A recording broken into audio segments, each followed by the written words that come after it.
To fold the GB Pockit Stroller down, you push the buttons on both handlebars and apply downward pressure, and then just kind of fold it inward towards itself.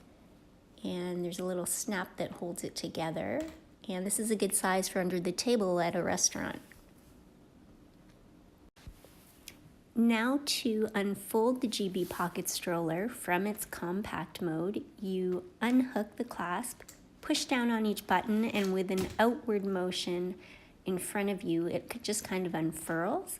To get it to fold down even smaller into what they call the ultra compact mode, you push the back wheels under the stroller and apply pressure again on the handlebars while pushing down on those buttons.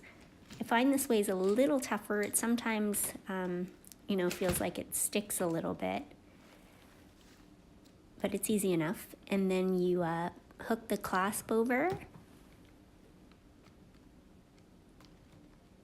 and then this is the size that is carry-on approved. It fits under the seat in front of you on the plane, or in the overhead compartment, or in a large purse.